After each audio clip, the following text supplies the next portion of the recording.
Que la lumière soit, que les bénédictions soient. Dans notre série d'enseignements de ce soir, nous allons voir qu'est-ce qu'un génie. Je dis bien, notre enseignement spirituel de ce soir portera sur le génie. Alors je vous pose la question, qu'est-ce qu'un génie? Vous avez plus ou moins entendu parler du terme génie. Et nous avons tous une idée sur le mot génie. Qu'est-ce que c'est? Quel est le point de vue de la spiritualité sur les êtres appelés génies?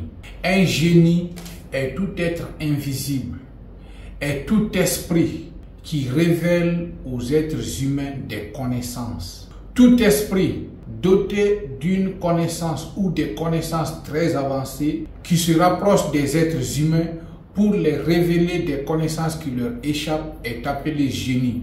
Un esprit planétaire peut être appelé génie.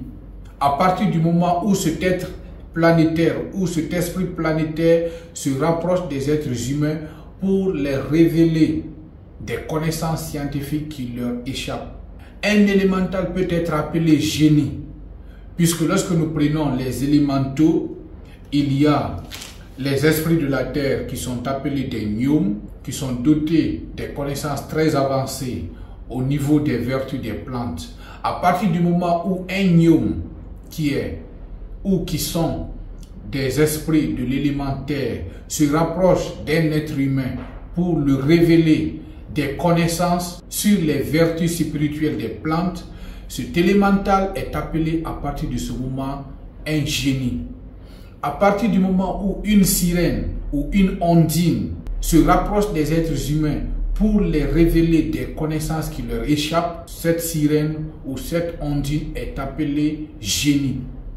C'est de la même manière pour les salamandres et pour les sylphes.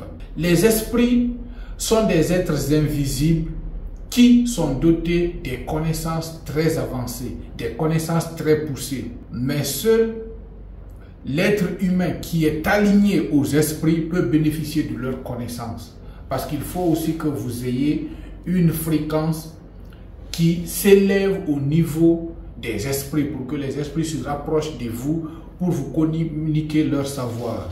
La science qui vous permet ou l'ensemble des connaissances qui vous permet alors de vous connecter au monde invisible en vue de bénéficier des connaissances de ces esprits est appelée la spiritualité.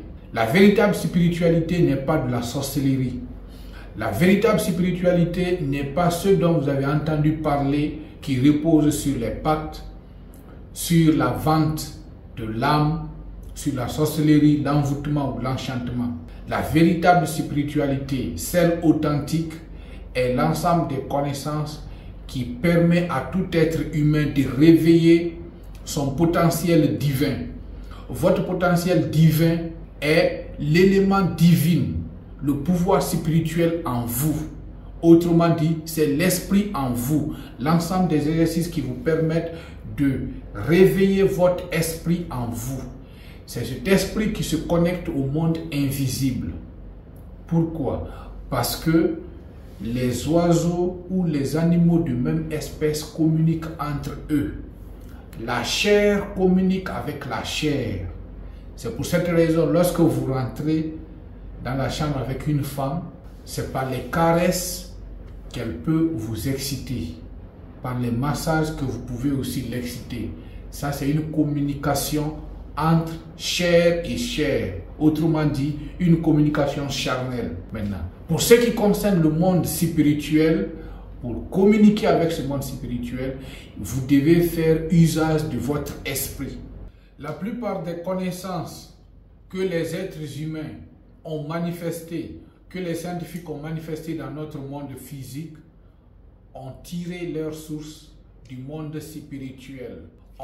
Ces scientifiques ont bénéficié de la communion, de l'amitié de ces êtres invisibles appelés génies. À partir du moment où un être humain se connecte à une force spirituelle et bénéficie pleinement de ses connaissances, il élève son intelligence au niveau de cet être spirituel. Alors l'être humain même qu'on commencera à l'appeler génie. C'est pour cette raison Vous entendrez, on dira Albert Einstein était un génie, Copernic était un génie, Charles Darwin était un génie, tel scientifique était un génie. C'est parce que ils ont pu manifester des choses extraordinaires dans notre monde physique. Ils ont su révéler des connaissances qui échappaient à notre monde physique. Et qu'est-ce qui leur a permis de révéler cela? Ce sont des forces spirituelles qui leur ont révélé cela. Mais ils ont fait quelque chose parce que rien ne se fait au hasard. Ils ont fourni des efforts. Ce que leur biographie vous cache, c'est qu'ils ont médité, ils ont fait des exercices, ils ont réalisé des rituels qui leur a permis d'élever leur niveau vibratoire, d'élever leur niveau de conscience au niveau de ces esprits. Et en fin de compte, ces esprits leur ont communiqué des savoirs qu'ils sont eux-mêmes venus transmettre dans notre monde physique, que vous avez appelé découverte scientifique.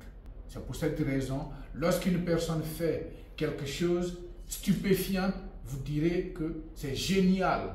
Telle personne est un génie, simplement parce que il a pu bénéficier des connaissances provenant des génies. Alors, qu'est-ce qu'un génie? Un génie est tout esprit qui se rapproche des êtres humains pour les révéler des connaissances qui leur échappent.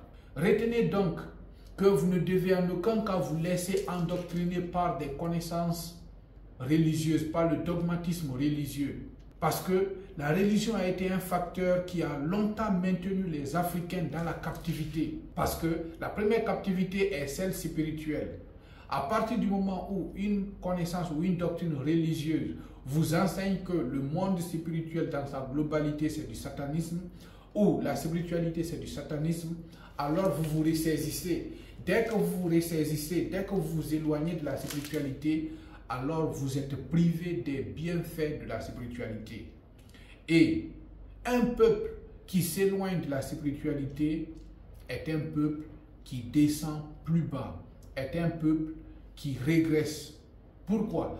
Parce qu'aujourd'hui, si l'Occident est parmi les continents les plus avancés, qui sont développés du point de vue scientifique, simplement retenez que les savants ou les inventeurs occidentaux étaient des maîtres spirituels, ont pratiqué la spiritualité.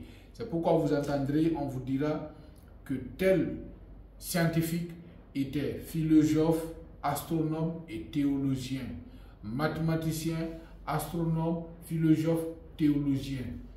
Le terme théologie accompagne jusqu'à 70% dans le titre ou dans la biographie des scientifiques occidentaux. Pourquoi le terme théologien? Ce n'est pas de la religion qu'ils enseignaient, c'était la spiritualité. C'est une forme camouflée de leur spiritualité. C'est par la spiritualité que la géométrie est née. C'est par la spiritualité que la physique est née. C'est par la spiritualité que l'architecture est née. C'est de la spiritualité que la médecine est née. Alors, voulez-vous réaliser des choses qui étonneraient le monde?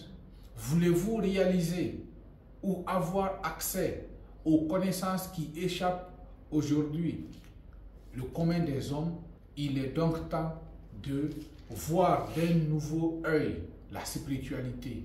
Ne prenez plus la spiritualité pour du satanisme, ne considérez plus la spiritualité comme la plupart le considèrent et le réduisent dans son angle restreint de pacte ou d'enchantement ou de satanisme. Non. Que les bénédictions soient.